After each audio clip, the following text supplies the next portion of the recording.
Greetings and salutations, my dear audience. This is Joe St. Egg Benedictus coming at you with a quick video about a treasure that I found at my local used bookstore, or as my daughter calls it, the Lubs. Just want to give a quick shout out to my pal Mike and to all of the visionaries and mystics out there. Thank you for joining me. Before we jump into the treasure, I want to give a little bit of context and historical background. As you can see, this is a living Bible. Many of you may recognize it because it's been around for years. It is a paraphrased version, as mentioned on the title, which means that it's not a literal, nor intends to be a literal translation of the text, but rather written in a style that is very easy to read, namely, translated by one individual named Kenneth Taylor, all the way back in 1971. You can tell it's from the late 60s and early 70s because of this ugly green vinyl binding that one can't tell is either a hardcover or a soft cover. It has cracks, and most living Bibles that you see today look as ugly as this. However, it was so popular back in the day that by 1972, it was the #1 best-selling non-fiction book. It was reviled by some, hated by some, and beloved by so many people because they finally had access to the Bible in a language that they can understand. Scholars by the name of Stephen Sheely and Robert Nash said that their pastor reviled it so much and made it seem so unclean that they and so many young people back then couldn't help but want to get their hands on a copy. Now, if you've been in the ministry as long as I have, you can recognize that the Living Bibles always come in these ugly bindings, and I've only seen Living Bibles in these ugly bindings, so much so that I never actually ever wanted to own one. However, I did find at my local bookstore, as I mentioned, a treasure. Found a treasure. Not only did I find a treasure, but I found the white whale of treasures.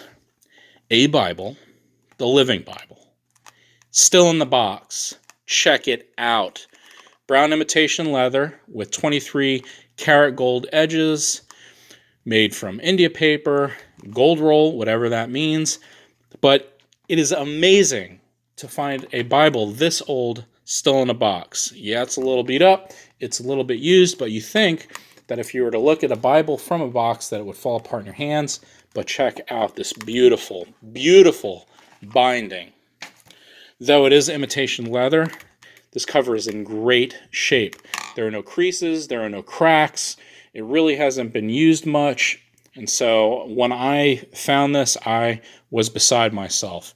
It still has that beautiful gold gilded edging. It has the gold on the spine.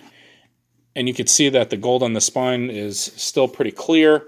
It's a little bit offset, but you can tell that no one's used it because usually when you use the Bible, the gold rubs off. In fact, when you crack this Bible open, there are still pages that haven't really been cracked open. There are no inscriptions in it. There are no dates in it. But check out the price, $1. You can't beat it. It is a living Bible, as I mentioned, and I had no idea that the Living Bible came in such a nice binding. And it has the drawings and everything in it. But it is an amazing, amazing binding.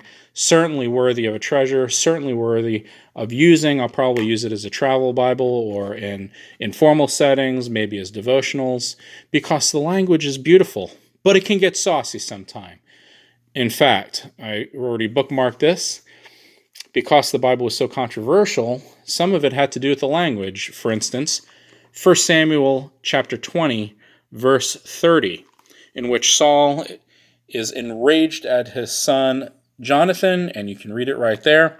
Saul boiled with rage, "You son of a..." Hey, this is a family-friendly channel.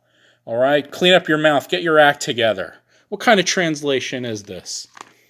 Nevertheless, with all of its controversy, it had been one of the best-selling Bibles of that time. And as I mentioned, you can find an ugly one at your church.